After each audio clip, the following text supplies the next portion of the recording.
Assalamualaikum warahmatullahi wabarakatuh. Bismillah walhamdulillah wassalatu wassalamu ala rasulillah wa man walah amma ba'du. Allahumma salli wa sallim wa barik ala sayyidina Muhammadin ibni Abdillah wa man walah amma ba'du. Ma'asyiral muslimin rahimakumullah. Semoga kita senantiasa dirahmati dan dicintai oleh Allah dalam hidup, dalam semua usia, dalam segala keadaan, dalam segala kondisi. Amin ya rabbal alamin. Insyaallah pagi hari ini ba'da subuh di Masjid Jami' Al-Hikmah, Jalan Lebak Bulus 3 dekat RSUP Fatmawati, Jakarta Selatan. InsyaAllah kita akan kembali munajat hati, munajat cinta kepada Allah. Tema yang diberikan oleh Ustadz Sandi, merajut hati menuju qalbun salim. Nah, karena di sini ada anak-anak kita, kemudian ditonton oleh teman-teman dari berbagai wilayah, dari seluruh Indonesia, bahkan teman-teman yang ada di Malaysia, di Riau, di Medan, di Pondok Pesantren Mustofawiyah Purba Baru, dan berbagai tempat. Maka saya ingin langsung kepada tema yang lebih detail dan lebih rinci. Apa itu? Mengingat hari ini adalah H-1 dari 27 Rajab, Isra Mi'rajnya Nabi Muhammad sallallahu alaihi wasallam. Tema yang dibawakan Ustadz Sandi ini akan masuk di dalam tema ini. Dengan bahasa langsung, adik-adikku, anak-anakku, cintaku, sayang. Temanya kualitas sholat. Tanda tanya 3 kali. Jika sholatnya benar, maka hidupnya benar. Belajar merasakan kualitas sholat khusyuk dari peristiwa Isra Mi'rajnya Nabi besar Muhammad sallallahu alaihi wasallam pada 27 Rajab. Mesti satu ayat saja akan kita baca di 7 menit pertama ini, yaitu Quran surat Al-Isra surat ke-17 ayat 1. Lalu nanti lanjutan atau video panjangnya bisa diikuti teman-teman di live streaming Ustadz Sandi, atau nanti bisa juga dilihat di YouTube UKS TV Khairul Saleh Siregar. Home of Islamic Value, Humanity and Culture. Rumah nilai-nilai keislaman, rumah kita semua, rasa kemanusiaan dan kearifan budaya lokal, nilai-nilai pesantren, nilai-nilai budaya Indonesia yang baik. Nah, kembali ke topik ini, kualitas sholat. Kenapa bertanda tanya? Ada banyak jutaan, ribuan, bahkan ratusan juta orang yang sholat. Dari ujung timur sampai ujung barat, dari Merauke sampai Sabang, di depan kita dan yang tidak kita bisa lihat. Pertanyaannya, adakah perubahan dari sholat itu? Dari semua usia, Al-Fakir hari ini menginjak pada usia 35 tahunan. Mudah-mudahan semangatnya, spiritualnya sama dengan usia Imam Al-Ghazali ketika semakin mendekat kepada Allah. Beliau sudah dekat tapi semakin mendekat kepada Allah. Adik-adikku di sini ada yang usia 7 tahun anakku, ada yang usia belasan tahun, ada yang usia 13, 14, 15. Di antara kita banyak juga yang usia 30-an, 40-an, 50-an, atau bahkan 70 ke atas. Nah, pertanyaan kita sederhana. Bagaimana kualitas sholatnya?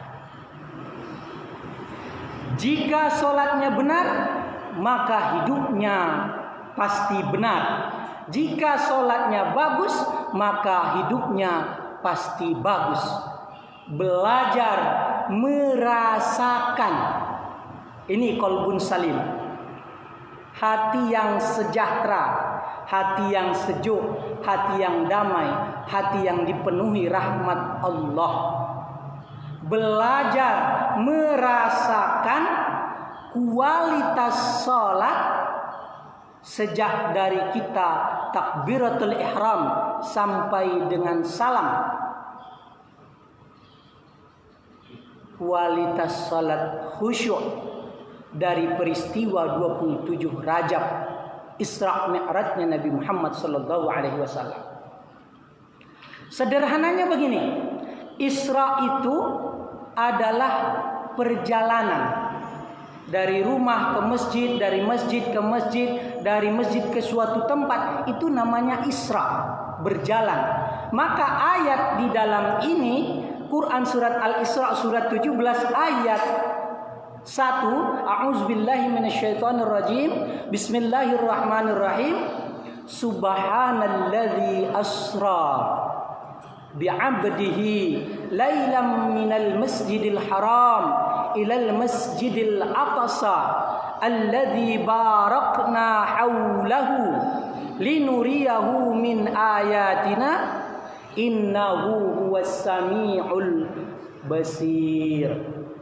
Ada 7 poin yang akan disampaikan di sini. Saya akan bacakan secara singkat-singkat saja di 7 menit pertama, supaya nanti video panjangnya bisa diikuti dan bisa dengan bicara talk show, model bicara santai ngaji seperti itu.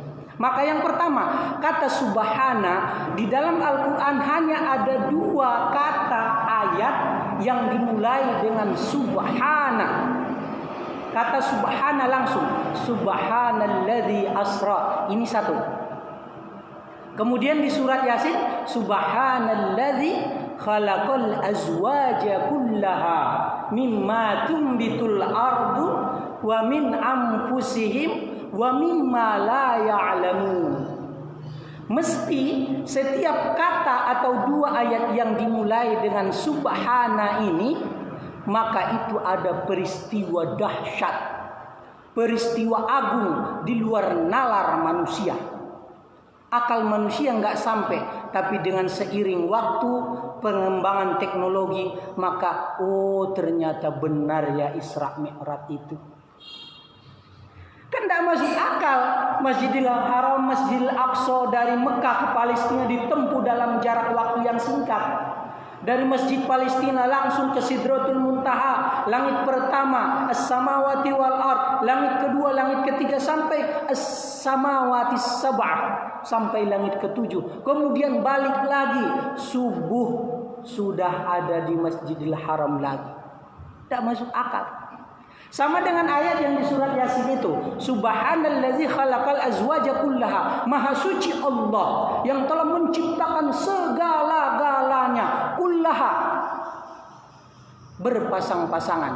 Subhanalladzi khalaqal azwaja kullaha mimma tumbitul ardu wa min anfusihim, semua yang ada di bumi dan semua yang ada dalam diri manusia, semua berpasangan. Ada kanan, ada kiri, ada depan, ada belakang, ada baik, ada buruk, ada atas, ada bawah, ada sehat, ada penyakit, semuanya berpasang-pasangan. Wa min anfusihim, bahkan di dalam diri manusia itu kata Allah ada fisik nih yang kita urusin, rambut, kaki, mata, muka, tangan, dandan kan.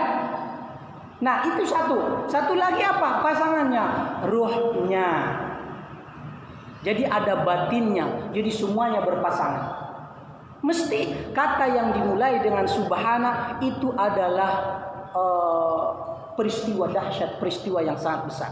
Itu 1. Nah kemudian supaya lebih singkat, allati asra bi'abdihi, Allah yang memperjalankan hambanya.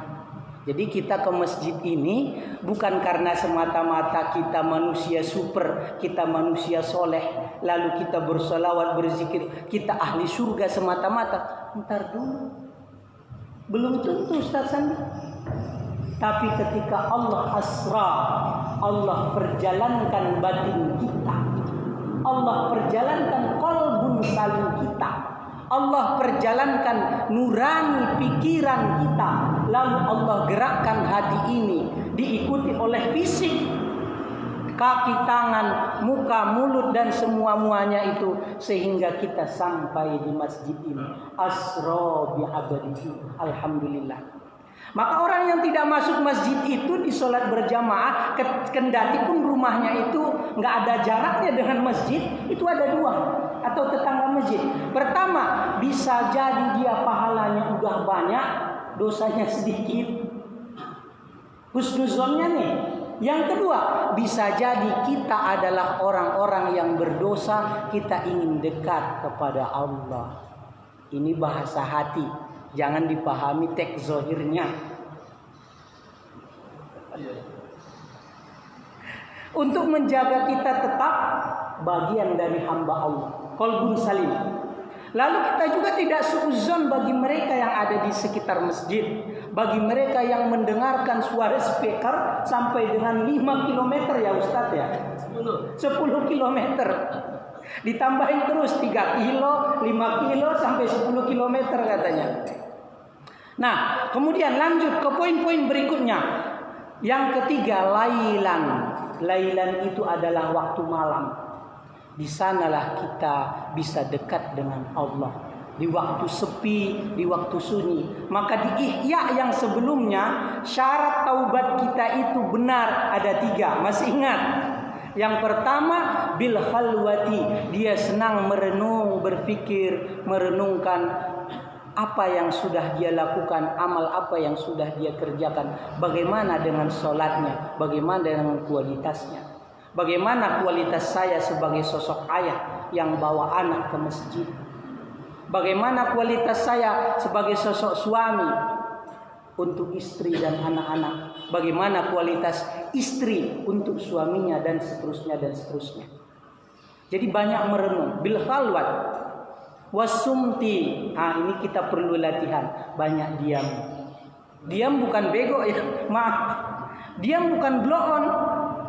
Tapi diam dia berpikir, dia berzikir, dia merenung. Dia bertafakkur, dia bertadabbur. Kemudian wa aklil halali, itu syarat mutlak, mengkonsumsi makanan halal. Selanjutnya yang keempat dari Quran surat Al-Isra ayat 17, surat 17 ayat 1 itu. Minal masjidil haram ilal masjidil aqsa. Inilah Isra kita yang sesungguhnya. Dari masjid ke masjid. Keluar masjid kita beraktivitas, kita bekerja, kita berdagang, kita menjadi bagian dari birokrasi, kita bagian dari pemerintahan, kita bagian dari entrepreneur, kita bagian dari profesional. Kita bagian dari pekerja, kita bagian dari karyawan, kita bagian dari pedagang asongan, kita bagian dari penjual gorengan. Silahkan catatannya halal. Minal masjid ilal masjid, maka dia akan kembali ke masjid.